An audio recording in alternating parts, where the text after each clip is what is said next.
Welcome to EDCO PubTalk. Happy summer. I'm Shannon Kelly. I'm thrilled to be here with all of you tonight. Huge thanks to Worthy Brewing and Hand in Hand Productions for the multi-room stream, multi-patio setup. What a treat. I'm hosting tonight's PubTalk program thanks to MC sponsor OSU Cascades. Thank you, OSU Cascades. This past Sunday, OSU Cascades graduated 303 students, bringing the total number of degrees awarded by the university to 5,295 since OSU Cascades was founded in 2001, with nearly 2,000 students earning their degrees while studying at the campus that opened in 2016. During the commencement, OSU Cascades honored Bill and Trish Smith with the Distinguished Service Award, and 55% of graduates were from Central Oregon, which is incredible. Be sure to congratulate those recent grads if you see them around town. I'm glad no one's having a good time tonight. We must have a great lineup. We're able to host PubTalk tonight thanks to our generous event sponsors. Hopefully they're nearby. First up is Kurt Barker, partner at Best and Krieger. Kurt, how you doing? Welcome. Thank you so much. Wow. Our firm, formerly Carnot Peterson, we've been sponsoring PubTalk for 13 years. Wow. Now, Erin Riley has been the whole staff is great, but Erin Riley's leaving, and she has been such a key part of the glue that has just kept us so happy. And she's so responsive and just fun to work with. We're going to miss her. I don't think she's here tonight, but if you'd like tonight's giveaway, you know how I got $100 to Worthy. Email me something nice about Erin. Adjective, something. Yeah. I may not pick the fastest tonight, too. We might just pick one of the gushiest, nicest things, okay? Because I could go on a long time with nice adjectives about Erin Riley. We're going to miss her. I love that. Can you enter really quick? Yeah. I mean, I'm going to enter it later. After someone wins, I'm going to. I should probably. I'm gonna pause for the entries to come in. I hope I didn't cut you off. No. While the entries are coming in, real quick lawyer nerd alert. I don't do too many legal updates up here, but I do have an employment one. So I'm an employment attorney. I solve employee problems. Anybody hire a remote worker in the last couple of years? Yeah, I mean, everybody, through today, you may have been taking advantage of the ability to verify their employment status, their I-9 paperwork, remotely.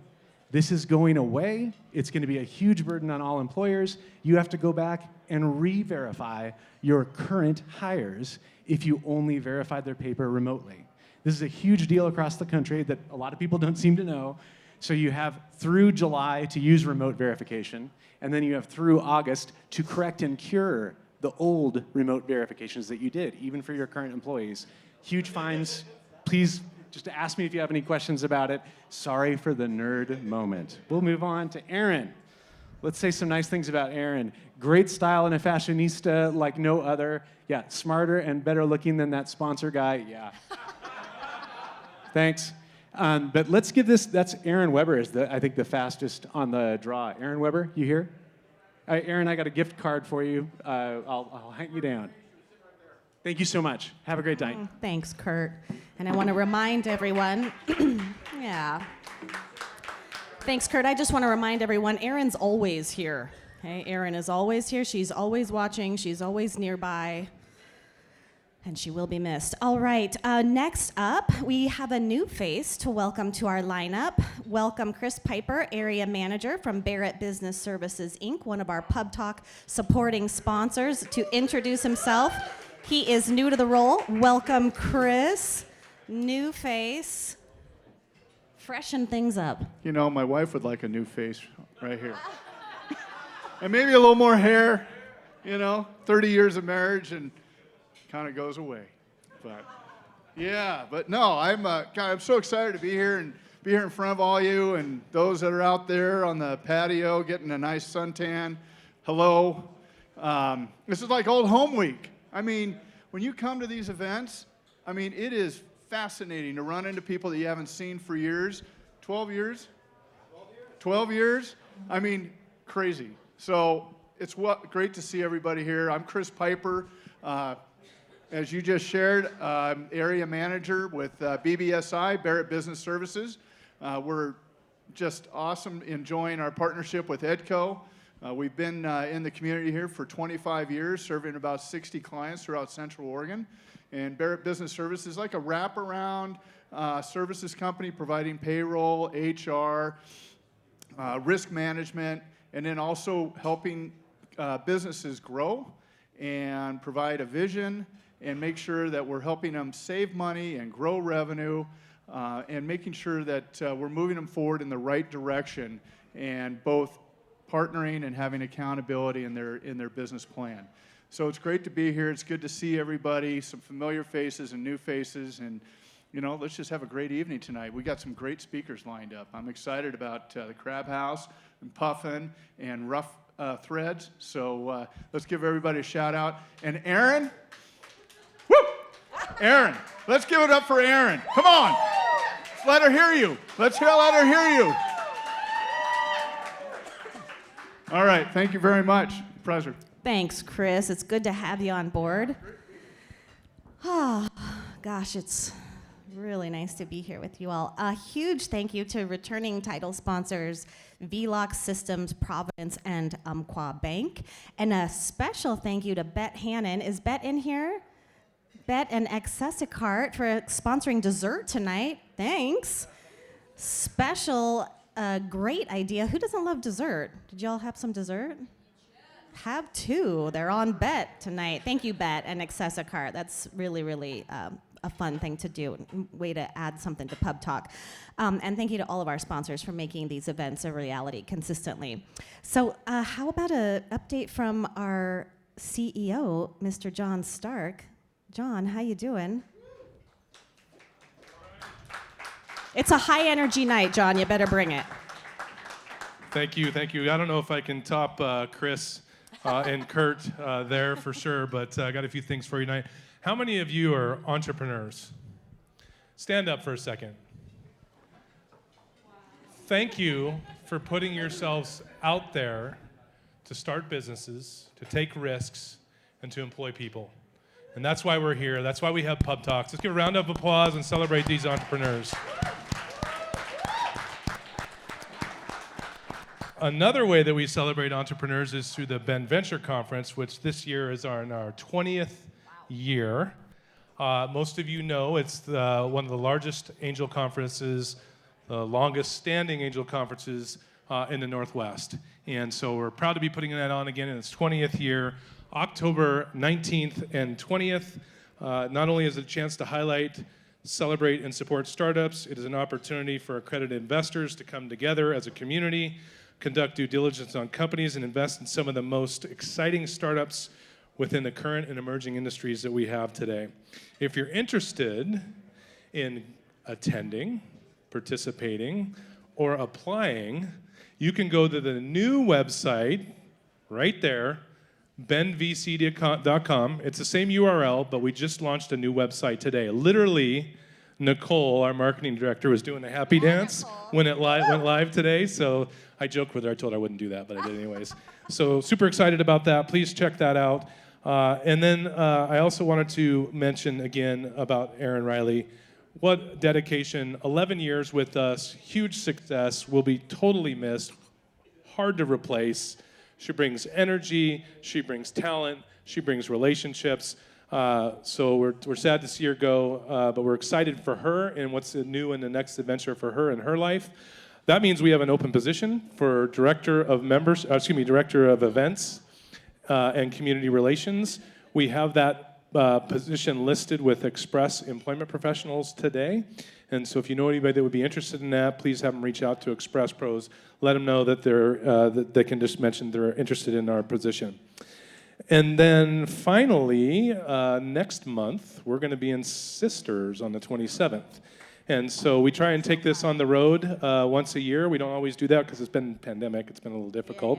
But we have it in Sisters on the 27th. There's flyers around the rooms, so please come join us. And again, check out the new benvc.com and come join us for the Ben Venture Conference. Shannon, it's so good to be on the stage with you again. Good to see you. Same, John. Thanks. That was a great update.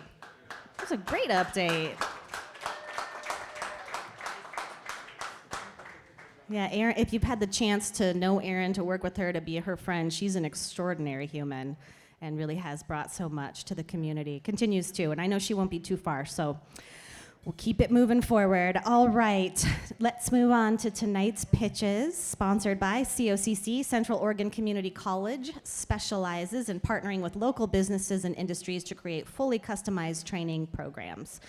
Whether business owners are looking to certify local workers in specialized on-the-job skills, establish an apprenticeship program, or develop and deploy HR workshops, COCC is the region's partner in workforce training and professional development. Learn more about COCC's Center for Business, Industry, and Professional Development at cocc.edu/CBIPD.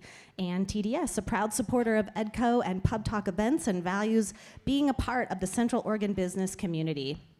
TDS offers high-speed internet, phone, and TV, integrating all your favorite streaming video services, both for home and business.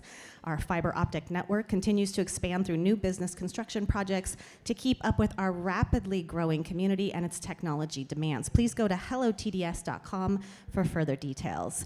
Next, we have a company update from Rugged Thread. Founder and CEO Kim Kinney, a sewing expert and tailor, started her career repairing ski outerwear at Snowbird, Utah. She founded Rugged Threads simply on the idea of extending the life of gear, with the end goal being to keep it out of the landfill. Let's hear how that's going. Kim, where are you?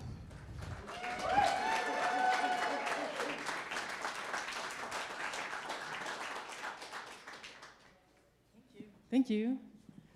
All right, I'm very excited to be here. My name is Kim Kinney, and I am the CEO, learning to be the CEO, and founder of Rugged Thread. We are a technical outdoor repair facility, and we, I'm going to go to my notes because I can get lost. But I wanted to say, what's the name of your company? Yes, BBC, right? We were one of those people that got broken into. Rugged Thread was broken into last week, and we had to run payroll manually. It was terrible. It took us all day. Okay, so like Shannon said, in my early years, I skied a lot, and I dropped out of college to follow the snow because I really wanted to go ski. I really wasn't that academic. I was very physical, and I jumped on a Greyhound bus, one-way ticket, and just said, "Where's the snow?" And I ended up in Utah. Utah was really great. I got to ski a ton. Some of the greatest snow on earth is really true. And by the age of 26, I had built a repair company at Snowbird, Utah, and I built it and sold it with my husband at the time, and that launched me into the world of repair. And after that, I had a few other jobs with Tsunami Sport. I did a lot of product development and sourcing of soft goods like snaps and fabrics, and worked with design fabrics across the globe, really. Like Italy was one of our biggest fabric producers, and it was super fun. I learned a lot. And then I had a family and moved to Bend, and I've been here in Bend for 20 years, and I've raised all 3 of my kids. 2 of them are here. One of them just got in here. Yeah. So since then, I've raised a family in Bend for 20 years, and I love this place and I love this community. And every time I go away from Bend, I'm really excited to come home, and that means that I love that this is my home. So while raising a family in Bend, I started repairing outdoor textiles in my garage in 2013. And then in 2017, I don't know if you guys remember, but Patagonia launched their Wornwear tour, and they had that little truck. The first stop that they took was at Mount Bachelor. And I was just like sitting in my chair sewing in the garage, and I thought, I have been waiting to scale repairs in the outdoor industry, and it's just going to be so hard, so hard, so hard. I need, I need a break. And Patagonia showed up there, and I'm like, friggin', I am going to do it, right? Because they led the way, and they opened the door, and that just allowed me to go ahead and prove that repairs could be profitable, that there's enough work in the industry, that people would bring us repairs on a national level, and that really some of my staff are here. The biggest thing that I have to prove, and I'm still proving and figuring out, that we can train, we can find, train, and retain our most valuable asset, which is our sewers. And my biggest connection to this, turns out that it is an environmental movement, is keeping stuff out of the landfill, especially petrochemicals. But my biggest passion really is that sewing for me has been, it's I've been able to use it as a career path. It's just like an electrician or a builder. It's just really served a great purpose for me. And that's what I want to empower the people in our community to want to know, that they can learn to sew, and they can sew really great. Even if you're a great sewer, you're going to get way better working for Rugged Thread. Okay, so... So by 2019, I had put together a plan and figured out that I needed to raise some money. So I worked with Starvups. I don't know if you guys know of that peer-to-peer mentoring group. That was really a game changer for me. I figured out how to do a small capital raise. It was friends and family. I opened a repair facility. It's right across the street. In fact, Matt Hand, works the magic here on the media. Thank you, Matt, and your team. And opened that facility, and we've already outgrown it. Right now, we're in the middle of refurbishing the unit next door. We're going to get another 1,000 square feet. So we're pretty excited about that, and we've all been working really, really hard to make that happen. Yeah. So...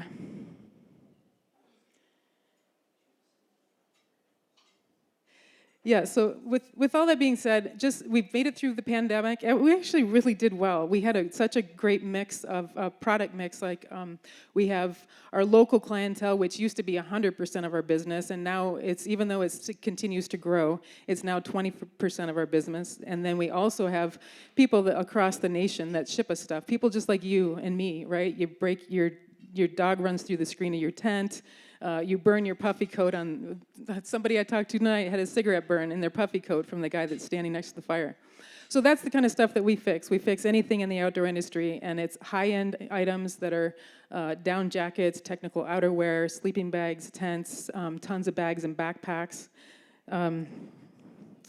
So our goal is we have become a national repair facility, and we do convert outdoor industry waste into a repair economy. That's kind of our tagline. And one of our biggest missions is to build value for the craft of repair work as a meaningful trade that reduces waste and overproduction in the outdoor industry. So we don't do any marketing or advertising. I don't know how it happens, but we are doubling our sales from last year, from 6,000 repairs to between 12 and 14,000 repairs this year. Yep. And that converts to 30,000 pounds of landfill diversion. So it's super awesome. It's really fulfilling. And our customers love us, and we love our customers. So why is repair so important? I don't know if you guys know, but the outdoor industry is $400 billion in sales annually. And if you think about it, everything that we wear that we use in the outdoor industry, from the jackets that we wear on the mountain, the backpacks, tents, sleeping bags, they're all made from petrochemicals that take over 250 years to break down. And not only that, but the over-extraction of raw materials is just degrading our environment. It really breaks my heart. So I want to tell you how big the repair industry is.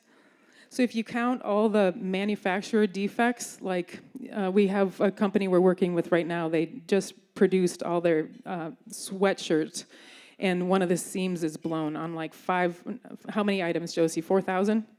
4,000 items. So those would normally end up in the landfill, but we're running a promotion to help them really build the value for repair, and those items actually will have a higher resale value. So if you count all the manufactured defects plus all the items across the nation, $400 billion in sales every year of the outdoor industry, there's over 38 million repairs that happen every year. And Rugged Thread just needs 0.04% of those repairs, which is 20,000 repairs, and that will sustain our business. It's pretty exciting. I'll tell you a little bit about the competition. How are we doing on time? We're doing good? Okay. I know I have 8 minutes. Okay, so the competition across the nation. Rugged Thread is one of excluding Patagonia. We know they have like a huge repair house, but excluding Patagonia, there's about 4 larger, not extremely large, but larger repair facilities across the nation, and we are one of them.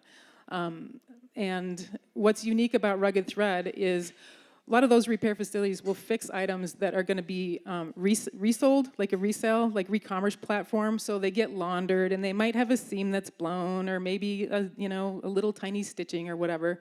And who cares, right? I mean, you got to fix it because you want to resell it, and there is a market there. But Rugged Thread really specializes in the really complex repairs. So Laura is one of our top patchers. She's here. She has taken apart and rebuilt jackets and harvested fabric from the inside of a jacket and rebuilt it. And they're just amazing. I mean, they're like $300 repairs, but they're beautiful, like on a Montclair jacket, for example. So we do really complex repairs. We also do simple things, but that's what sets us apart from the other repair facilities in the nation. So yeah, we patch, we repair and replace zippers, every single one of you guys. If you have a broken zipper, do not put it in the landfill. I want you to come see us. Connor is here, Josie's in here. Any of us, you'll see us in the community. Bring us your zippers. We'll make your zippers work. Awesome. Okay, like I was telling you, the grassroots of our business and how I learned how to repair all this stuff. And I would say that I'm a master technician. But I don't know everything. But our grassroots of our community has really taught me how to repair things and how to repair them well, and built a relationship, which is really wonderful. That's 20% of our current business, and another 20% of our business is national B2C. And then we have over 30 brand partners, which makes up 60% of our business. And one of our brand partners is Burton. Love these guys. They're super organized and really fun and super casual.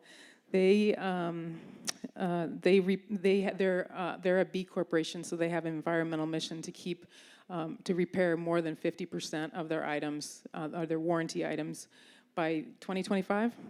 So they've been working with us since 2019, and not only is it an environmental mission for them, but they also found out that they saved over $170,000 in just 1 year by repairing over replacing those warranty items with new items.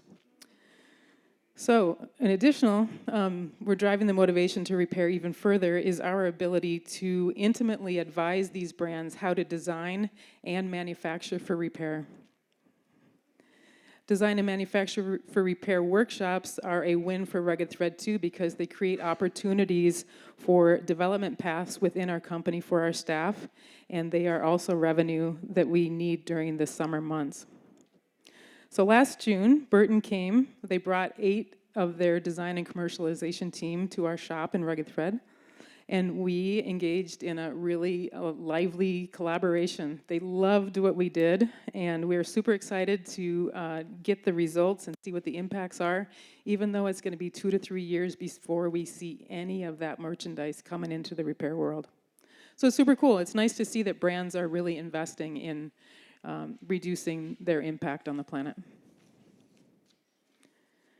So scaling beautiful quality repairs is a very complex business model.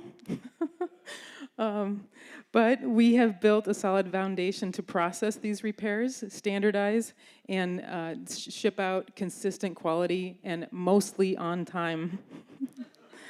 So in February, we invested and hired our first director-level position to manage our business operations, and Connor is here with his lovely wife Taylor. Yes, thank you. Thanks for coming. Okay. We are also in phase 3 of our software development, which is really exciting for us because it's really helped us understand and track the complexities of our business, helps us to become more profitable, track our and helps us with pricing, and obviously it helps us to be more efficient because we used to handwrite all these paper tickets, not just once, but twice. So investing in this software, producing consistent quality, and hiring our director-level position are examples of the evolution and growth of our systems.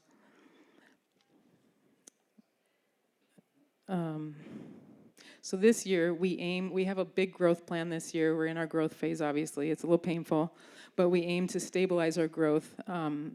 Really anywhere between 14, 15, and 20,000 repairs is we're gonna just stabilize, because once we get to that place, we have a lot of systems developments to focus on. We have our training program to really evolve. Right now, it's pretty ad hoc, although it's working. It's a pretty fun place to work.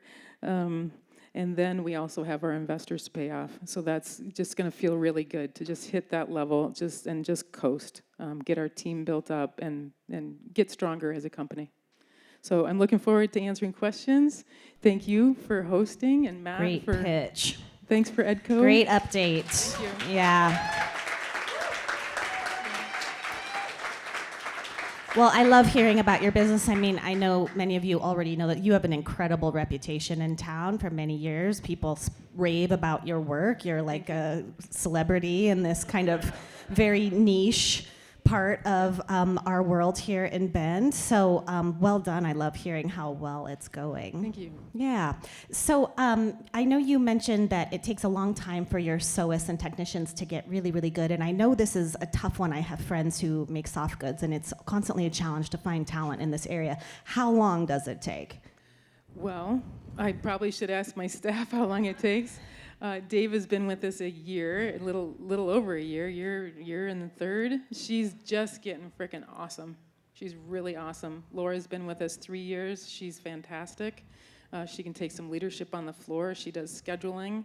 But sewing, if anybody has ever sewn, you know that your stuff kind of sucks. It really does. Yeah. Yeah. So it's really a full year. It takes 3 months to get you up to speed so that we can plug you into, production. And then it takes a full season, because we fix everything in the outdoor industry, from jackets in the wintertime to tents in the summertime and packs. So it's really a full year. And so you get a lot of experience on all the different products. So you'll know you're getting good at your job when you start getting more complex projects to work on. Yes. Yes. Yeah, that makes sense. Okay, any questions for Kim from the audience? Yes. It's not going to be much of a softball, but first, you all repaired my son's bird jacket. You repaired his son's jacket, Which allowed us to hand it down to my other son, which is awesome. which made it a hand-me-down. So cool. That's a full garment we didn't have to purchase. It didn't end up in the landfill. Yeah. The question is, there's a company called Kitspo. They made sort of high-end premium mountain bike gear. They're based out of North Carolina. Yes, I know Oh, that wait, brand. hold on. Is in the question? The question is, they recently had to close. They wound down the operation, and the whole business premise was tied around made-to-order, local skilled craftsmen, and repairability. And so obviously, with all of the virtues of that business model, it's really hard. And so I guess the question for you is, your inside perspective on this, what do we need to know as consumers and understand how we participate in this to make these companies succeed? Okay, this is a really fun question. So he's talking about a brand out of North Carolina called Kitspo. They make very high-end mountain biking gear for kids, and their whole thing was repair and longevity and high quality and made to order, and they failed. And he wants to know, what do we need to know as consumers to support these types of businesses?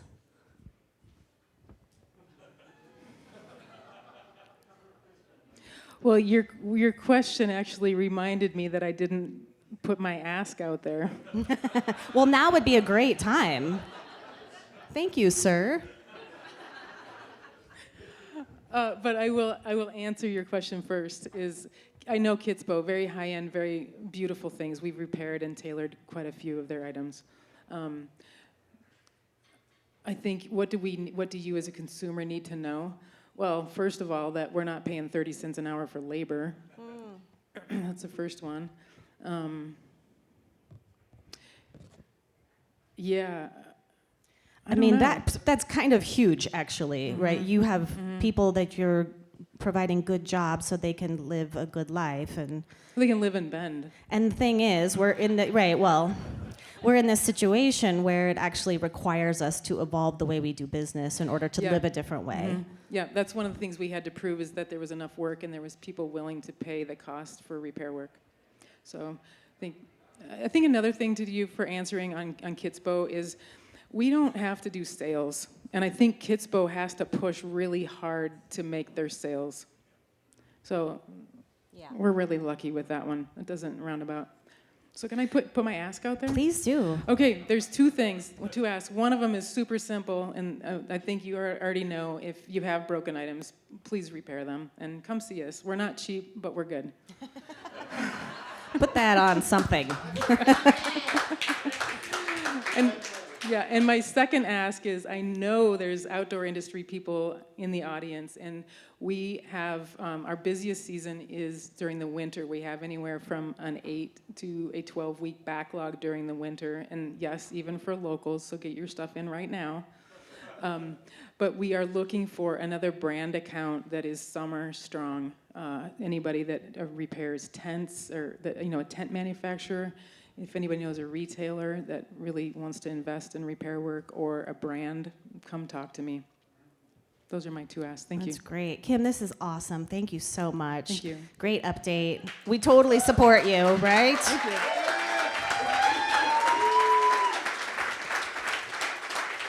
you. Thank you. How about another round of applause for Kim Kinney? Love to see it. Oh, so good. Okay, so tonight's next company pitch is sponsored by COAR. Central Oregon Association of Realtors is the voice of real estate industry.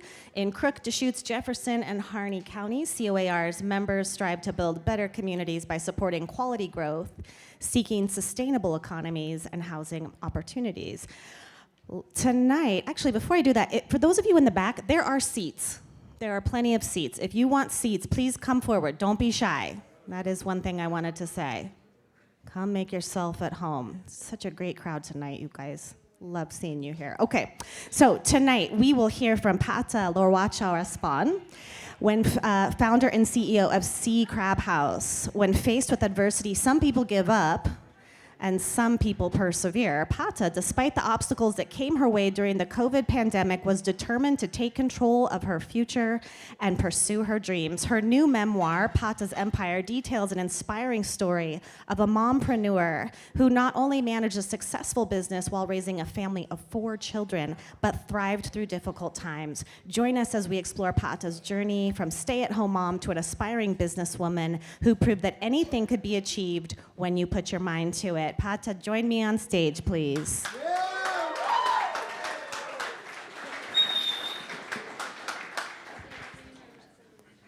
All right, so as much as I prepare, so I probably forget everything. So my name is Patta. I'm the owner and CEO of the Sea Crab House, and I'm going to be your guide tonight to the remarkable experience of Sea Crab House.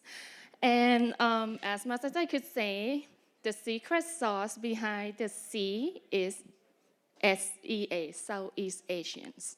So, so basically it's me, my story, my passions, and everything that we put together for a remarkable experience.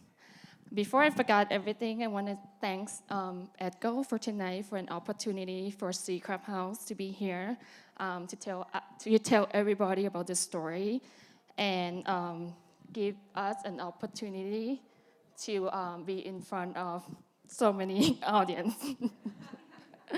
Okay, so I grew from 5 employees, business owner before COVID, to as of today, we have about 130 employees. We're about to open Boise location in the next 3 weeks. I came to this country when I was 19. And the first day that I stepped into this country, my brother took me to the dish pitch at his restaurants as a dishwasher. So that when my journey gets started. I worked in a small town, Pennsylvania, Bethlehem, from a dishwasher to a buster, from a buster to server and bartender and everything. So back then, I was just like a little kid that I like to learn. So many times I would offer myself to work for free so I can be in like, oh, I want to be a bartender, let's get me there, you know. So my whole route just showed up, you know. It doesn't matter how much you get paid or not. But those experiences give me to who I am today. There was a day that I met one of respect uncle, successful person, and he basically like, hey, if you want to be great, get yourself to New York, surround yourself with those people. And then I remember like a week later, I end up walking in New York City looking for a job, and I really surviving in New York. I worked from one small restaurant to a very huge warehouse restaurant that they do $20,000 to $50,000 a day. I remember the first day that I had to train, I almost walked out from the job. It's like from like five, I think like 4 o'clock, and people keep coming, and it's on the weekend night, and last seated is like 1 o'clock, and they seat people until 12:59. So I was like, I almost walked out from job, but I appreciate that I didn't give up. So I would say New York gave me the greatest experience. I always believed that I was born for something, so I can't serve forever. So I always want to become a business owner. I always want to become a legend. And and by saying that, I never want to be a restaurant owner. I would tell people that if you want to be a restaurant, if you hate somebody, tell them to go open a restaurant. That's how complicated they are. So I'm trying to do so many things. I'm trying to do e-commerce through eBay, Amazon, buying a product from here to sell them in Thailand. I have done Amway. I have done so many things, and things happen for a reason. Every time when I'm trying to step out from a restaurant industry, something would always happen, and I have to get back to the industry. So my restaurant industry starting from meeting my husband, Kim, and his family was like, they own a Thai dessert shop in downtown Los Angeles, Hollywood, Thai town. And what happened that it's just like they have a very, very great recipe, mango sticky rice. And I'm so passionate about food. So I was like, let's take sticky rice to the world, So I was like, how we can make Thai dessert become very successful and people know. So I start from farmer market, night market, and stuff in California. And there was like one night, a friend of mine called and was like, come to Portland. They don't have Thai dessert store in here. So I was like packing my kids and we'll drive to Portland right away. And we did find an opportunity. We had tried to go to a couple market. So I met a friend of mine that she has a food cart named Tie Me Up. And then she basically doesn't want to do it anymore, so she handed that to me. So I took over her food cart. I started Thai food journey. Opened one restaurant to another restaurant to another restaurant. Story short. If you want to learn more. So story short is, I always want to scale my business.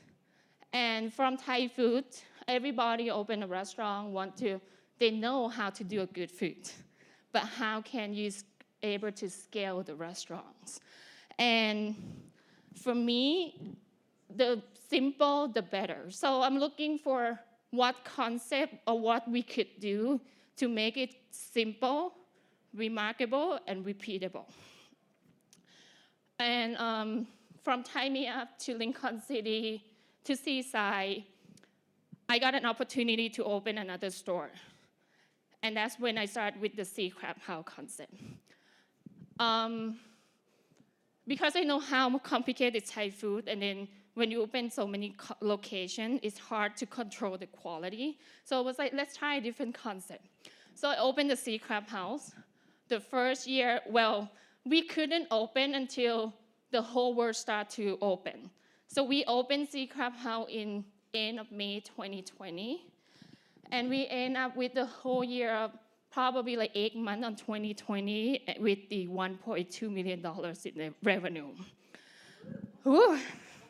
Which, I have done Thai food for like in the past 2-3 years, and I will never hit that revenues. So I was like, I think I found my niche. I found the secrets, So After that, then, okay, let's test out the concept. Because of COVID have turned a lot of people away. So there was another incredible location in Astoria on the Pier 12, and used to be the restaurant there for 25 years. And they went out because of the COVID. I took that opportunity. So they left every single thing. You walk in with table and chair and glassware that's still setting up. I pay for lease. It's only cost me under $30,000 to get my door open. By saying that, as soon as we open, we make the return of investment within like a month and a half. And we end up 2021 with 2 locations at about $2.7 million in revenue. And by the end of 2021, I have 2 Tie Me Up and 2 Sea Crab House. Then I start to combine apple to orange. That will never work. Then it starts to like, okay, where I want to go. I want to take over the world. So by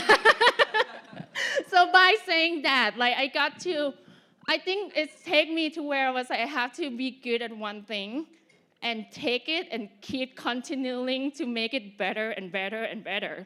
So beginning of 2022, I decided to get rid of Tie Me Up. I sold 1 location. I give another location to my husband family member. And then I end up just concentrating to Sea Crab House. May of last year, I lost my mom. So when I lost my mom, I was like, what else could happen with me? I'm just like, okay, let's take a vacation. So my vacation was in Bend. And I was like, I fall in love with this community, this town. I was like, we need a location here. We can't just move here without locations. So I've been looking for a location. So we're now getting a location on Century Drive. Ooh. So by saying that, we opened the 3rd location in Bend in end of July of 2022. We end up 2022 with $3.8 million with 3 locations. By the end of 2022, throughout the whole year of 2022, my whole goal is like how we can make a system that we able to measure the success. So we get all the system now that we're able to see day-to-day financials, we're able to see the operation, the food costs, the labor costs, and we end up with, $3.8 million with 10 to 18% per location, which is great. And my next question is, how can we be better?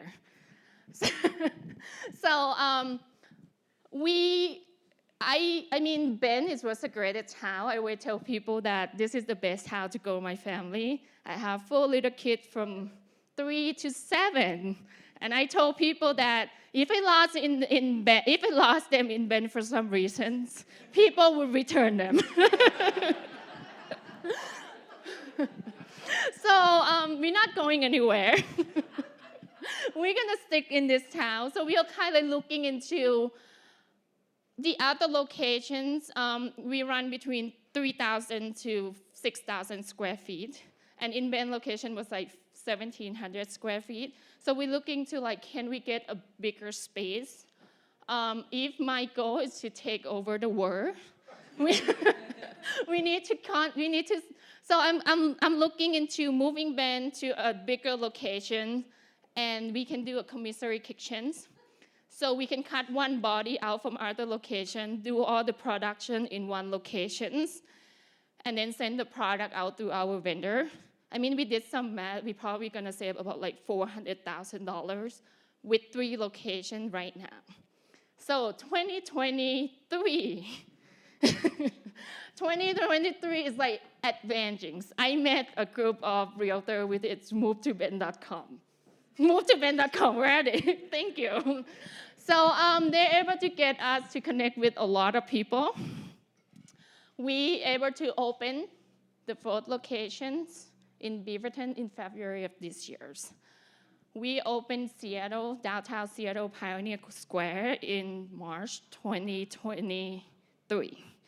And then in the next 3 weeks, we're gonna be open Bellevue, July 8th. We're opening Bellevue, Washington, August 11th. So we have all of this thing laid out.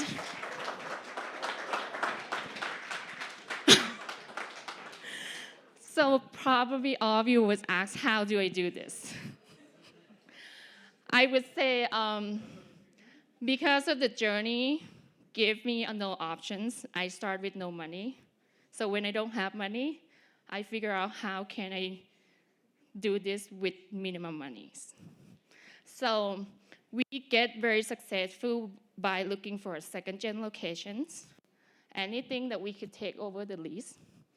They already have the restaurant before that put like $500,000 decor in there. We walk in, we do a tiny bit of cosmetic, put equipment under $100,000 to get the door open. We do pretty good of 3-month return of investments. So that's why we can always move to the next project, to the next project, to the next projects. The reason the Z Club House is here today, first we want you to know that we are here in the community. I want you to get to know me. And we are always looking. We are always looking for help. I can't do this alone.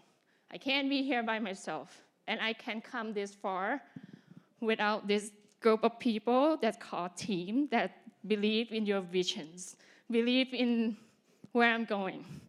It's been a big challenge. Every day is struggle. And then always one thing after the other. And they're always here for me because they know that I'm gonna make it work. They know that we're gonna figure out. And we did figure out. We are committed to 25 locations by the end of next year.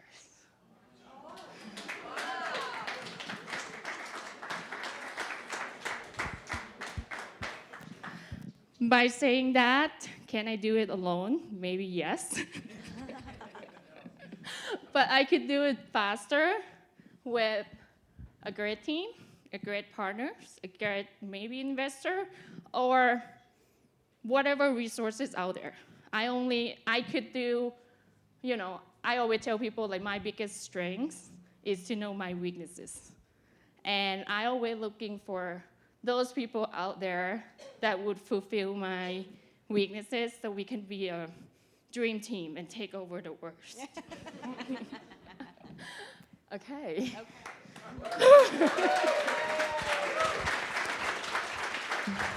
Thank you.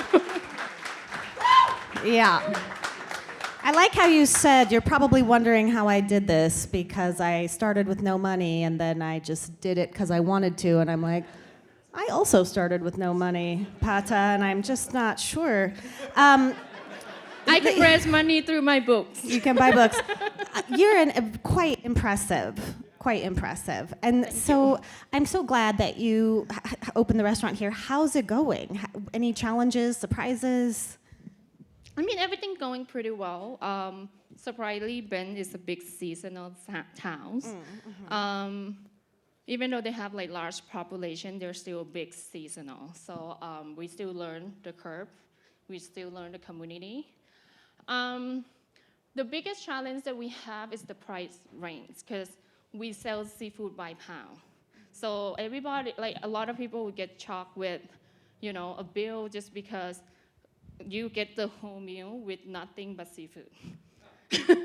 So, but then, I mean, generally, Sea Crab House is you can walk in with like $25 to $30 per person to $300 per person, or more, So depend on your budget. It depends on how hard you're partying. Yeah, If it's I get me, that. I get that. I mean, I'm a person that would go to the restaurant and order everything on the menu. I bet you do.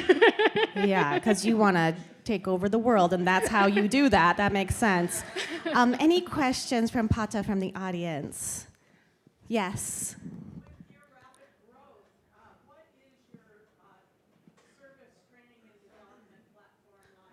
With your rapid growth, what is your service training and development platform like? Well, thank you for the question. That's a great question. The magic of the Sea Crab House is we could train our server to be a sales with the great service. And if they know how to sell, if they know how to make the customer happy, the bill could be big. But then in back of house, compared to Thai food, when I do Thai food, it takes me 3 to 6 months to train one person to be able to cook food just to get it good enough. Sea Crab House, you can take anybody, walk into our kitchen, maximum a week of training, and you're good to go. On top of that, we're looking for technologies to support. Like there are spatial machines called combi oven, and it's probably like $30,000 to $50,000 piece of equipment that I'm gonna go test it out next week. But it's basically, we hope that we can get to the point that we can just press the button and the seafood would come out perfectly. So you're making me so hungry. Okay, any other questions? Yes. How do you get fresh seafood to Boise? Isn't that a question we ask a lot? Or Bend, for that matter. Yeah. People that know me would say that I'll get what I want. So there's a challenge, but we have a very great vendor that we talk with, and we always looking for all the options out there. As of today, I get a 99% confirmed that I would get live crab and live seafood to Boise. My fish tank would be delivered tomorrow. So if they doesn't able to make it work, then I would ship them out from my Portland vendor. So by saying that, whatever it takes. Do you sleep? I do. Wow. I need 8 hours sleep. Otherwise, I can't. No, I'm like, what is your skincare regimen? How is this? Well, You're some kind of magician. I want to say that I can't come this far without, majority of people that's sitting here supporting me. Yeah. Without the team that they believe, I think dedications, I can't do so much. But then I have Christoph, which is helping me with everything that I want. I have Josh and Nathaniel that helping me with HR, getting to know people. I have Taylor that helped me with marketing. It's just, I can do so much, but then I think I have enough sleep. I'm able to have 8 hours sleep. I could spend good amount of time with my kids, and I sleep with them almost every night, and I still have a little time to go do yoga. Wow. Wow. Yeah. Well, you obviously are a lovely person to collaborate with, I'm sure. I feel like your people really believe in you, and for very good reason. So this has been so exciting, and please get a hold of Patta's Empire, the book. The empire is hers. Okay, if she invites you to be a part of it, that's one thing, but thank you so much, Patta. This is wonderful. Thank you. Yeah, give it up for Patta. My goodness, I've never felt so unproductive in my life. Wow. And I just got a new vacuum. God, what hope is there for me? Okay, thank you for joining us tonight, Patta. That was wonderful. It's time to give a big shout out to our new EDCO members. Welcome members, Query for Wealth, Dr. Peter Newport, Juniper Dermatology, Veterinary Referral Center of Central Oregon, Cascade Growth Partners, Alexander Hutton Mergers and Acquisitions, CFO Selections, CS Construction, ORW Architecture. As you can see, EDCO is moving and shaking, making lots of good things happen in the community, including events just like PubTalk every month. There are QR codes on the tables. If you want to learn more, you can also connect with one of our team members to become a member. So just reach out, make it happen. All right, now on to our keynote presentation. Sensiba Sanfilippo, big news. Sensiba is thrilled to unveil their new brand identity as Sensiba. As a renowned accounting firm, they remain dedicated to providing exceptional accounting services that help businesses conquer complexity, navigate growth, and embrace change. Explore the transformative possibilities with Sensiba at www.sensiba.com and unlock your business's full financial potential. Okay, on to our keynote speakers. I'm so excited. Interim CEO of Puffin Drinkwear, Scott Allan, and Tyrone Hazen, founder of Puffin Drinkwear. Tyrone Hazen moved to Bend specifically for the access and community resources available here. Since successfully closing a round of Series A funding last December, Puffin Drinkwear has brought former Hydro Flask CEO Scott Allan onto the team as interim CEO. Tonight they will share what has happened with Puffin since its start in 2019. Welcome back to the PubTalk stage, Scott and Tyrone. Get on up here, you two.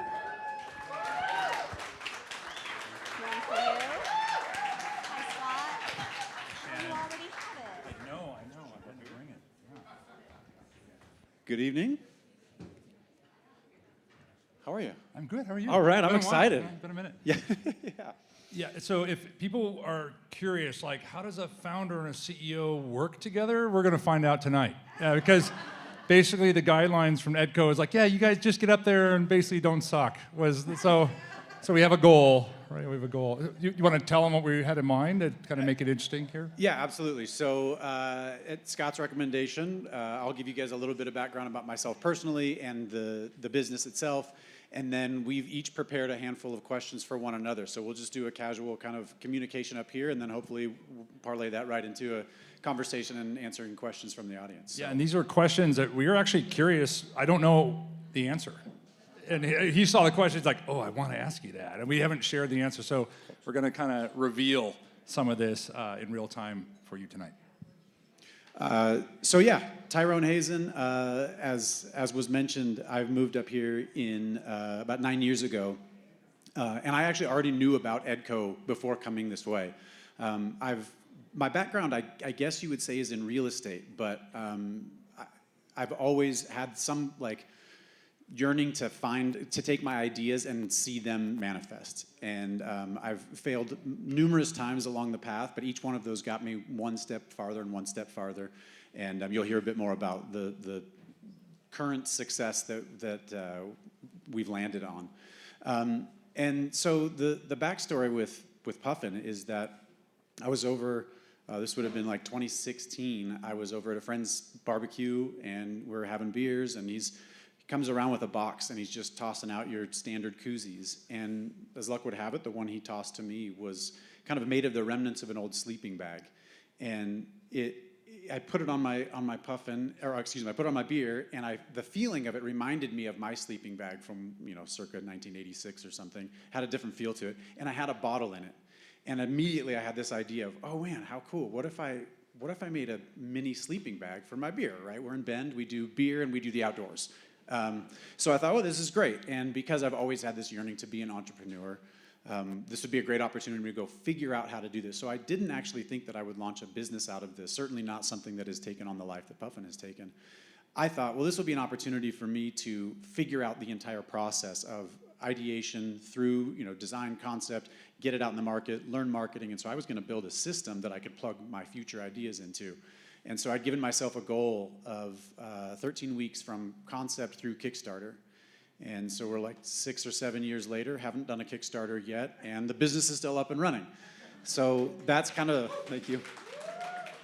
That's a bit of the backstory, and I know some of the questions from Scott, so I'll save a little bit of the meat there. But we started the company in 2018. We were doing a test market, and luckily, again, here in Bend, we had the opportunity to just go share this idea with so many different potential channels and find out where it worked and what made sense and what didn't make sense. And so over just through trials and tribulations and a lot of networking and events like this and leveraging the network and the support in Central Oregon, we've turned it into what it is today. We've got 16 employees plus a number of full-time contractors, and sky's the limit. We still have a lot of opportunity ahead of us. Okay. Yeah, well done. And I think John said it well earlier, just like entrepreneurs, God bless them, right? They create companies, they take concepts into market. And for those of us that come in a little later and work with these companies, like we wouldn't have something to do if it wasn't for great entrepreneurs. So I'm curious, Tyrone, somewhere along the way, as you were getting traction, you decided, oh, I could use some co-founders. So like, what was it that did that? And then quickly, Byron and Christina Linton, raise your hands back there. These are the co-founders of Puffin. Welcome. How? So the second part of that question is, how the heck did you sell them on coming in and being your co-founders? Yeah, great question. Okay. So I knew immediately that I wanted a co-founder. As I mentioned a minute ago, I've had a number of attempts at startup and fail. And so through that, you realize just how challenging it is, especially this day and age with omni-channel presence and just the expectations around a brand. There's so much to know and so much effort that goes into it. And I didn't have a bunch of money to throw at this and time to dedicate. I had a job when I started this.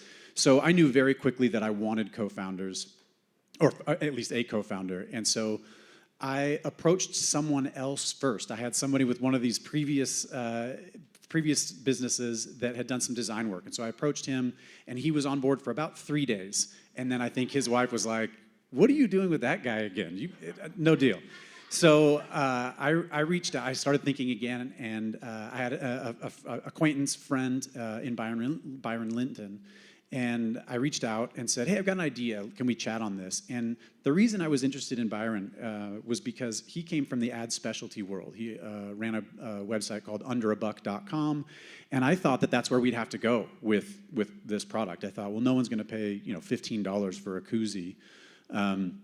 So I thought we were going to have to sell this at a wholesale price to somebody who's then going to give it away as a promotional item or something along those lines. So I chatted with Byron, and you'll have to ask him why he signed up for it, but he did. And he thought, yeah, I'm looking for an opportunity to try something different, and this sounds fun. And I tell you, I got so much more than I bargained for out of Byron coming on board. Not only did he know that ad specialty world, which we've dabbled in a little bit, but he is an absolute student of business and entrepreneurship. And he's one of those guys, you get in his car and he's got an audio tape playing at 3x and you can't hear the words, but he's just absorbing all of this, this startup discussion. And so he came on. Like the Matrix, huh? Like the Matrix. Absolutely. I didn't know what was happening, but he's getting it. So he was so helpful in helping provide some guidance and some rails around my crazy ideas and building systems to make sure that we were able to implement some of the ideas that we had. And then for quite some time we worked really well together in coming up with the vision and where we were going with this. Once we started to see some traction and we realized that these sell really well in person and we couldn't quite crack the code on direct to consumer and through the website, we knew we needed to scale somehow, and neither one of us had the ability to just go hit the road. But his sister was in town, and so we were like, "Hey, Christina, what are you up to?" And she loved what we were up to, and said, "Yeah, okay, I'd love to give this a shot." She was looking at getting into business, like B2B sales, and so she needed that checkbox that said that she had done that before. So we loaded her up in a car and a bunch of tiny sleeping bags and sent her to the coast. And she crushed it. She had like a 97% open rate. She had people literally chasing her down that missed her sales call. So chat with her. The fun thing I'd like to share about Christina is that she is like the heart of the organization. And when we were negotiating, I was trying to figure out how to pay her. And we didn't have any money to speak of, so we knew we had to pull her in as a co-founder and give her some equity. And throughout the negotiation process, every time I'd pitch something, she'd go, "Oh, let me think about it." And I was like, "Shoot, I thought I had her." And she would come back and we'd talk again. And one time she finally stopped me because she saw my pattern of trying to just get her more money. She said, "You know what, Tyrone, you could pay me $1 million a year and I wouldn't do this job unless we're doing something good." And I said, "Perfect. You figure out what we're going to do that's good. I'll figure out the way to make it be a lift for the business, and we'll carry this thing on." And so since then, we have implemented a component of the business called Good Together, where we do local, national, kind of give back component, or like philanthropic give back things to the world. And so that we're trying to do the best that we can while we're doing well ourselves. So a quick round of applause for my co-founders. Well done.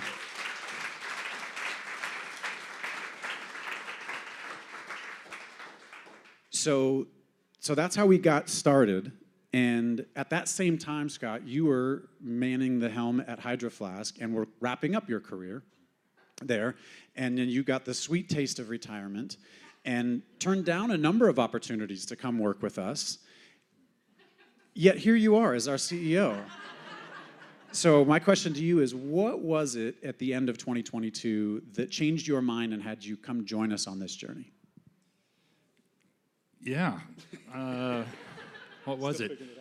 No, yeah, I never, when I retired from Hydro Flask in 2020, I thought I'd travel. It was like February of 2020, so I had all these plans, and then, right, we all quarantined at home. My poor wife, Ann, who's here, I mean, she had to deal with me stopping work and then being home and not doing all the things I wanted to do.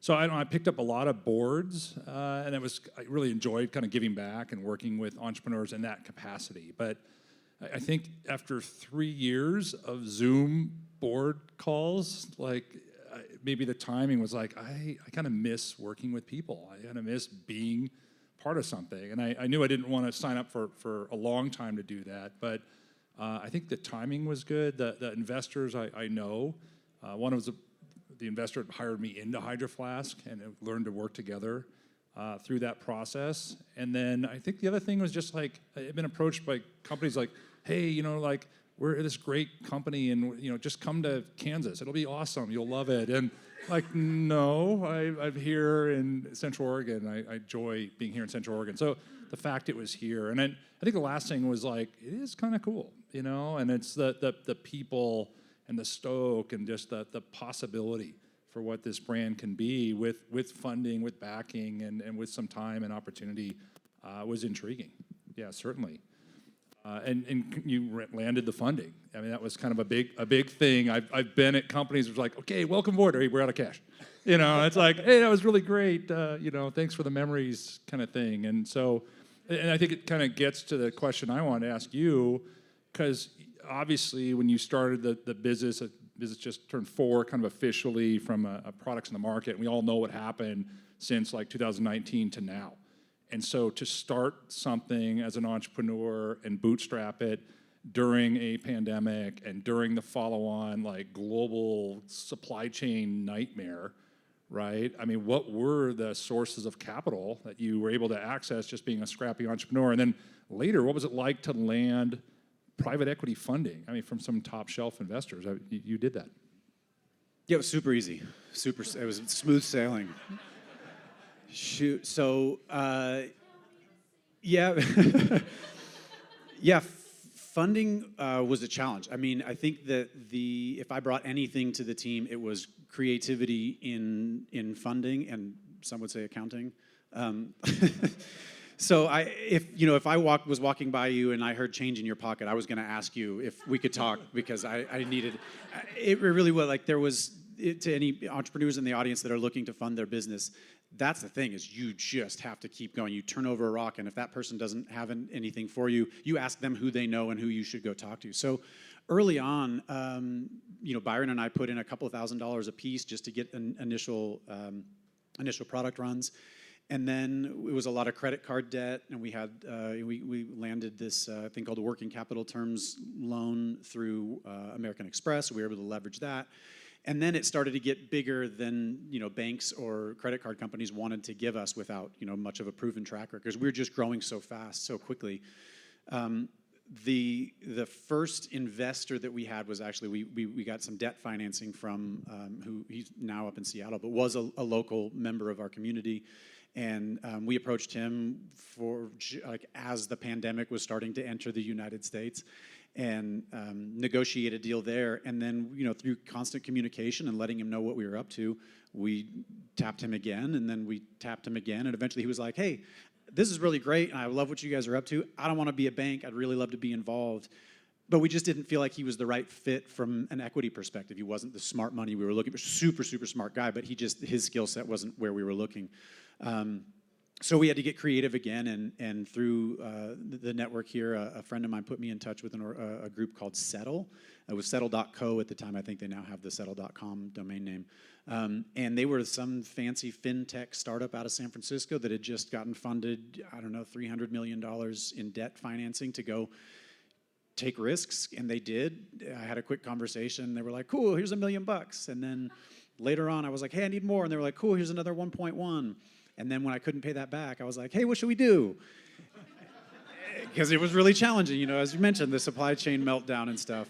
So that was when, we're a fast growth company, and so with the other founders and I, we were like, well, we don't want to go do equity before we have to. We want to grow as much as we can on debt so that we keep enough of this for ourselves, because you hear so many stories about founders ending up with 2% of a company. So eventually it got to the point where we weren't going to be able to find financing. We had to start conversations with people that were going to come in and purchase a portion of the company and invest in us and along with us. And that's when the conversation started. Actually, Scott, it was you that introduced us to Village Family Capital. Sean's in the room or somewhere here. Sean's here. Thank you, Sean. And that was interesting, a totally different experience for me, because I always thought it was one of those like, oh man, you do the elevator pitch and then they cut you a check at the car. It's not like that. It was a year plus between introduction to when we actually got the funding lined up. And then another one of our advisors had introduced us to Jim. And so we connected Jim and Village Family, and through a diligence process, went through the whole thing and landed. We funded on the last day of last year, and yeah, so it's a grind. You just keep going, and you don't take no for an answer on the funding side of things. So for us, this is a great segue actually. With the funding, we got Scott, because I thought we were going to get Scott and then the funding, and it turns out it worked the other way around. And now you've been on for 6 months. How has this experience with Puffin in the early days compared to your experience with Hydro Flask in the early days? Yeah, there's some similarities in that the company kind of is emerging from these different stages, right? So one is just that survival stage that Tyrone kind of highlighted some of that. It's just like survive. Your goal is to survive. So it's just like be scrappy, get product out there, keep growing, figure out how to fund it. Just keep extending the runway.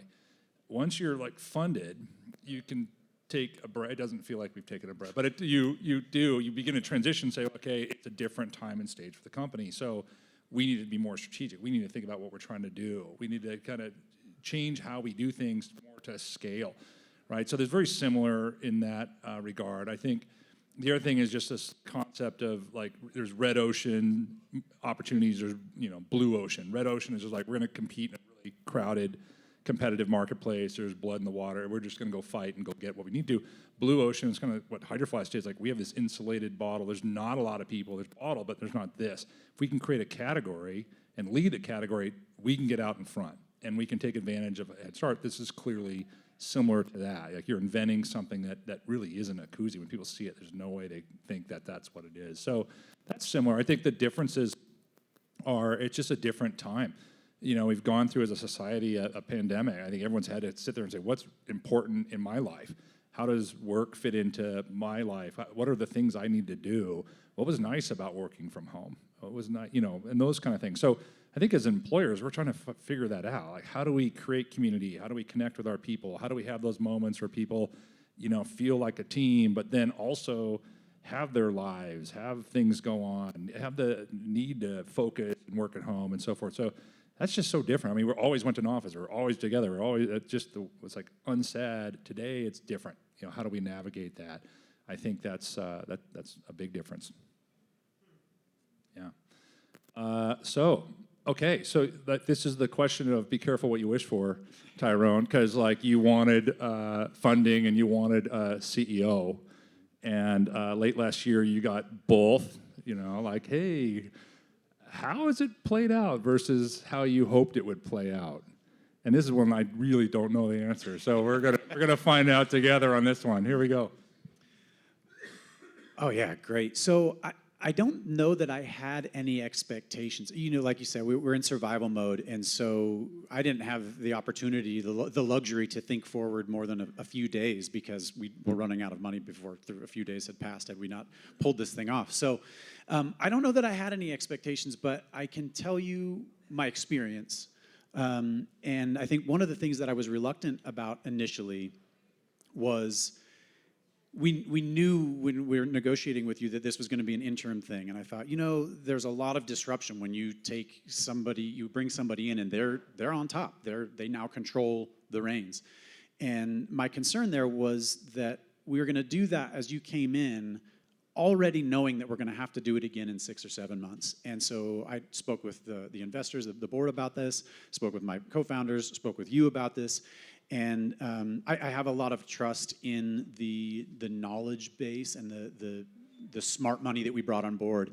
And what Jim told me when I asked the question or posed the concern was, if you have Scott for 6 months, you'll be 18 months ahead of where you would have been anyway. And I thought, that makes sense. I can get on board with that. I should have asked for triple the pay, right? I mean, this is like, now I hear this. So yeah, I guess for me, like I said, I was really beat up. I had a really rough, the COVID came in and I was stuck in a closet for 2 years just trying to make sure that we could make payroll. And so I was like, take the wheel. When somebody came on board, and I didn't quite know what it was going to be like to be a founder who, I was kind of running our accounting finance stuff. We also brought in a CFO. So I was like, all right, where do I settle now, and what does this look like to be like, well, this is my company, our company, this is my brand, but somebody else is running it. And I'd never really quite figured that out. And so it's actually been a luxury for me to have the experience of an interim CEO. And as sad as I am that your tenure with us is coming to an end, there's a blessing in the sense that I got the opportunity to kind of experience this as a trial run. And so now, as we go into the final stages of working with Scott as a CEO and bringing someone new in, I know what it is that I want to be doing for the company and where I can be of value without stepping on the CEO's toes and being an augment to the rest of the team, even though I don't have a traditional role that I'm running marketing or he's running sales. I'm a founder, and I'm the founder of Puffin, and I will step into the new relationship with our new CEO with a lot of more confidence in how I can be of value to the company and to the brand and to my team. So I'm really grateful for that, and that experience has provided me with so much learning. And I've never even worked at a company that makes a product, so I was just totally in over my head. I didn't even know what a CEO did, so I've now got to see from the inside, and I definitely was not a CEO before. I thought it was cool to say, oh, I'm the president, I'm the CEO of Puffin. I didn't know what the hell I was doing. So now that I've got to see it, I know where it was that where I can grow and where I want to grow and where I don't. I don't want to be a CEO. I want to be the founder, and I want to go build culture, and I want to go, be a figurehead and go kind of guide the brand where I want to see it go and where I think it will live best. So I'm super excited, and I'm appreciative of the opportunity, so thank you. Yeah, there was a moment where we wrote his success profile or job description, and I read it, I'm like, I'll trade you. Yeah, it's pretty cool. It really is. So, and it's important for a brand to have that. It's super important. So I'm super excited, and that brings me to the question for you, which is, now that you're kind of wrapping things up here at Puffin, and we're going to go on and do amazing things with you cheering from the sidelines, what is it that excites you about Puffin's future? Yeah, I think it's definitely being here, in Central Oregon. It's just such a great place to build a company like this, because we tend to love our products, evangelize our products, buy the products, gift them. So there's the community support that is so important to the brand. So I think that's one. Two is just the people. I really see, hardworking, passionate leadership team, yourself included, that's just stoked to go get it done. It was not easy to go through survival stage. There's hard decisions that had to be made. It was not easy to do what they've done, and it was exhausting. I think the first time we all got together, the mental image for me, and I found a good picture of it and shared it with the team, is you watch the Winter Olympics and they do that distance Nordic racing, and they all get to the finish line, and what do? They just go kaboom, and they're just done. They're done, and that was basically the team I inherited. I'm like, hey guys, you guys ready to go? And they're all just kunk, And he still had to wrap up the financing. He's still on the track doing laps. Everyone else is gunk, but he had to do 3 more laps before he could do that. So I just see that team coming together and really kind of energized, and that's the beginning of ambition and achievement and the exciting things. And they've attracted just amazing board. Besides the financial investors, we have a woman, Amy Friedlander. She was chief business officer at Liquid Death. You talk about just like epic marketing and content and brand building. She was in the war room when this brand was kind of hitting stride. So the energy she brings and the permission for us to think big as a brand, and for you guys to think big as a brand.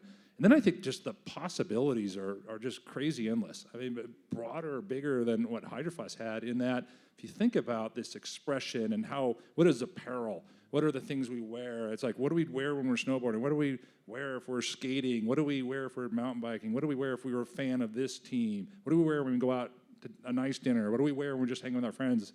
It just, the expression of Drinkwear, all the places it can go, all the things that you guys can do. Yeah, you better do it. Yeah, you better, don't let me down, Tyrone, don't let me down.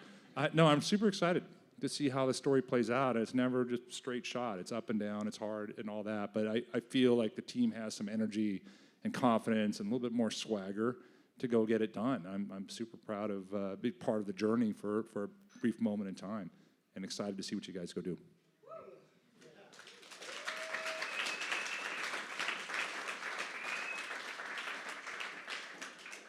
That's all we had. You ready for me? How about a little bit of love for Scott and Tyrone?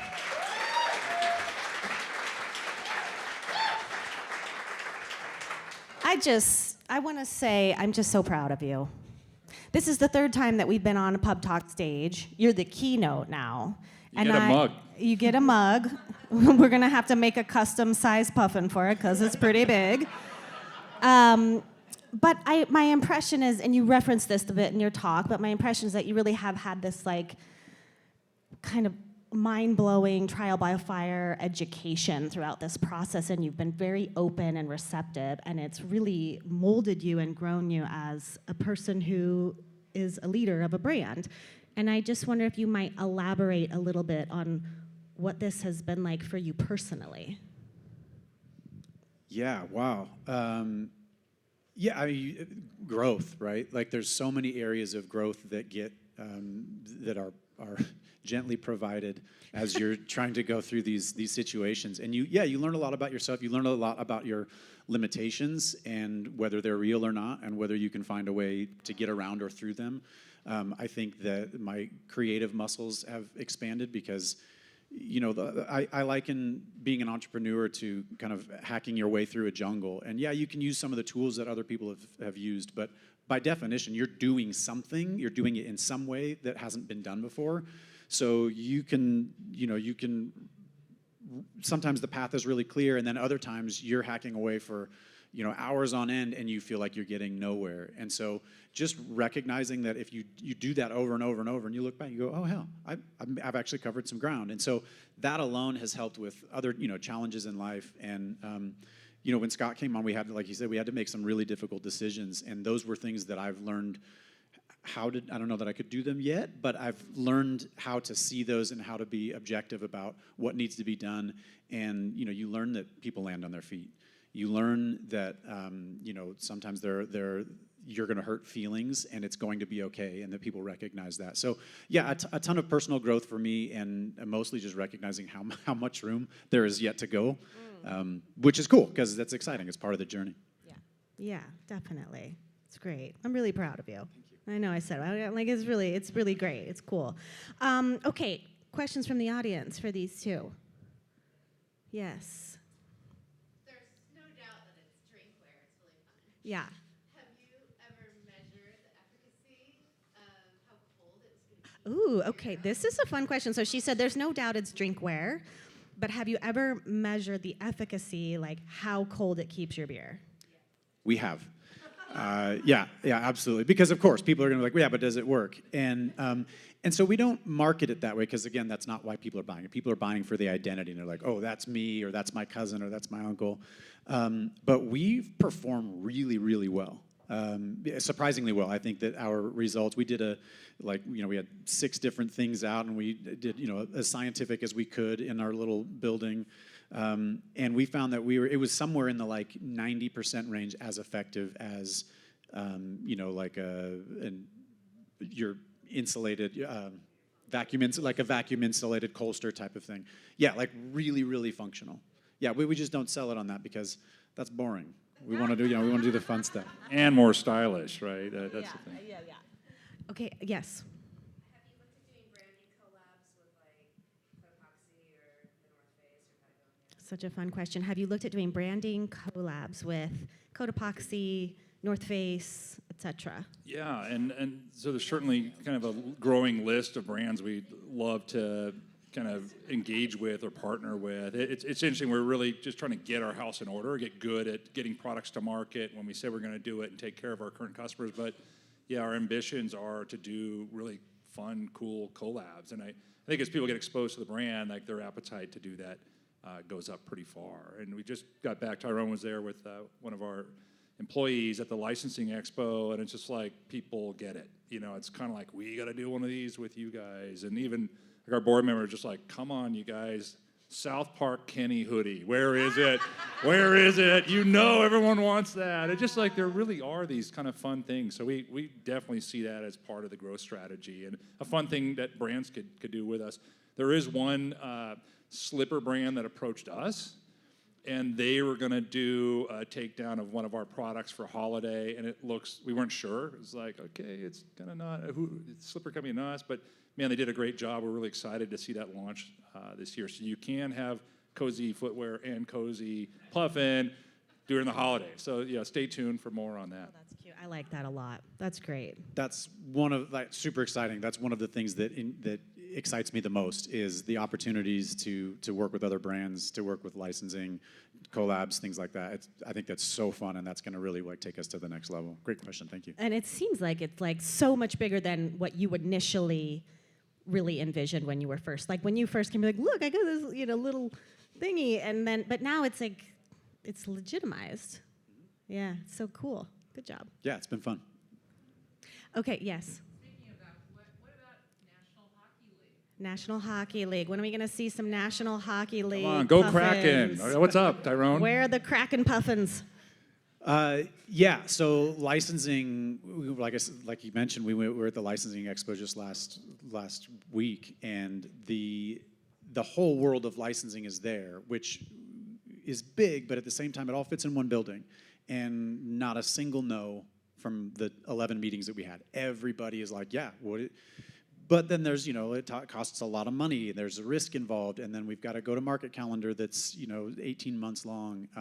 But it's a great question. In fact, we had a board meeting today, and after we presented our plan for the next coming years with licensing, one of the board members was like, what would it take to move that future column to 2 years forward? And we all just laughed, right? Like, we don't know how to go about doing that. But yeah, sports licensing, huge opportunity. You can imagine tailgating in the SEC, football, things like that. So that's something that we're really excited about. We've always had it. In fact, when Byron was kind of heading brand, that was one of his goals. It was like, licensing is going to open up doors for us. So as fast as we can without taking unnecessary risks. Yeah. We do have some customers now. For some reason, we've cornered the market of Pennsylvania hockey because if you go to see the Flyers in the future or the Penguins now, like they have Puffin hoodies with their logo on it. So we're getting kind of interest from clubs that are either the licensors in the arenas will buy it, put it in the merch area, and sell. So we're starting to see that happen. Our desire to do those licenses and take it bigger is certainly on the timeline too, or on the roadmap. Any other questions? Yes.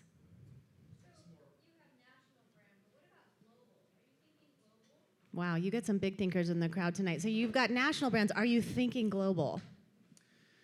We're in Canada, too. We're international. Does that count? Yeah, our goal, myself and the co-founders, has always been to run this up, like to have the full story arc of entrepreneurship, which includes an exit. And so something like international, there's a couple of challenges with it, which is, we have a really unique drinking culture, and we have, we drink our beer cold, whereas if you go to England, they don't do that, and they drink out of pints and not out of bottles and cans. So it's not as open as you might imagine. That's not at all to say that there isn't massive opportunity, but that's probably like, we want to perfect what we do here, and then leave some meat on the bone for bigger companies that have that international reach. So that's currently the plan, is to kind of leave the international markets available and open, but time will tell. Maybe we decide to go there. But there's just so much opportunity right here still. So yeah, we're staying focused on North America. Yes. It's more of a statement than a question at the risk of being the dreaded good idea fairy. We got a good idea fairy in the audience. Sorry about that. Because this is outerwear and kind of the do good aspect of the brand, I can't help but see a collab with rugged threads here. Right. I was thinking this too. He's pointing out that there's some kind of connection with rugged threads here. Some kind of, I mean, I know the sewers are like, those are very tiny garments. I don't. If your zipper starts to come undone, I mean, Yeah. it's warranted, but if you want, there could be something. Something. Fix the puffin. I'm sure they can. They fix some of my stuff. I know they're very good. They do great work. It is like a fun through line for tonight's presenters. Okay, any other? Yes. What about a pint glass puffer? Drinking beer outside in bed in the summer, and I'm a slow sipper, and my beer We got a slow sipper. Sometimes her beer is warm by the time she gets to the bottom of the pint. Would you consider doing a pint glass puffin? Absolutely. Yeah. There's so many opportunities. We have a really tiny product team. Right now it's one. Plus a licensing person that's in that realm. And there are so many opportunities to just, stay focused on what we're doing. But it has absolutely been broached. In fact, one of the best pieces of user-generated content that we were able to leverage was someone using our little parkas with the faux fur, and she had stuffed just a Starbucks cup in it, and it was ill-fitting. It didn't matter. It had like 6 million views, but we thought, oh man, like imagine if it actually fit. Like how like people would those be flying off the shelves. So if it's a drink, then maybe there's some wear for it, right? Yeah. If it's a drink, we'll put an outfit on it. Yes. Have you had any issues so far with protecting your IP? IP. Yeah, no, and so Jeez. we have just IP enforcement. Yeah, so we do have intellectual property. We do have design patents as well as other kind of trademarks and some patents, utility patent.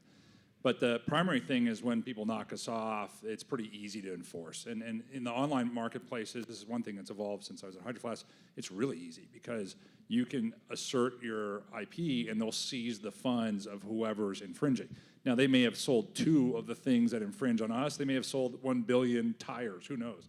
All those funds get seized until this gets settled, and they tend to settle because they want their funds, and they tend to back off. So it's great how that's evolved. Over time, we're now starting to see in some stores knockoffs of our products there.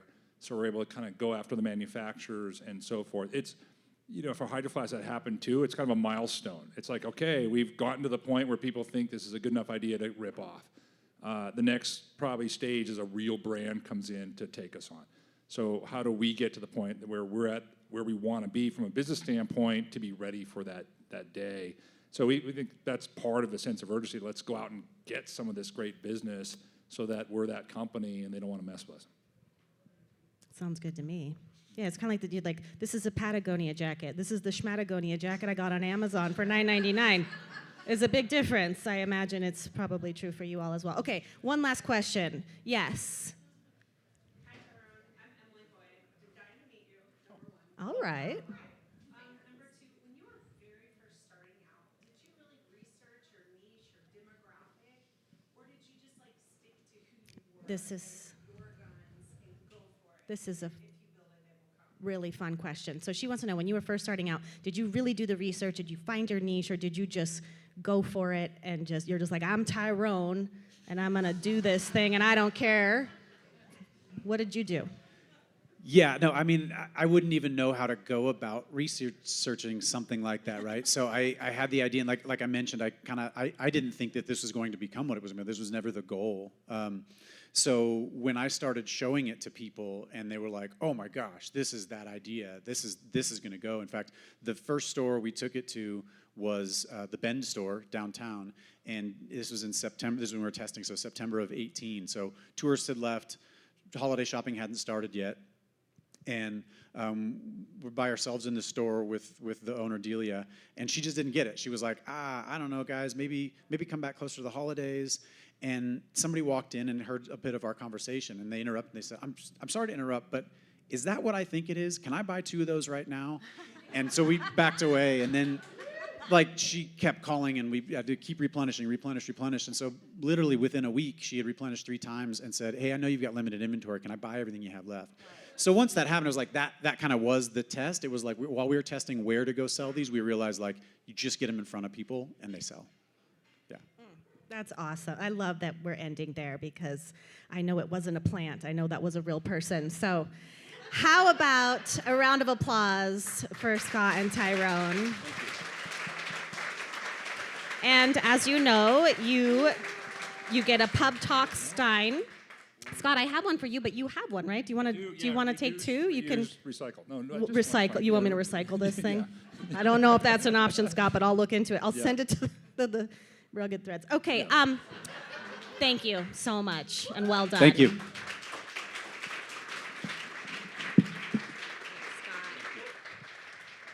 How about another round of applause for these 2? I know we could spend a lot more time listening and asking questions, so connect with them. These are just 2 gems in our community, and I know they want to connect with you, so make it happen. So mark your calendars, because next month, we're taking this show on the road. We're going to Sisters on July 27th. If you've never been to our outdoor pub talks, they are so much fun. This will be at the Three Creeks brewing facility, not the pub, but we will still get the pub food, so it's all good. But it's so much fun, and thank you to Three Creeks and ahead of time for putting us up and for our bonus pub talk.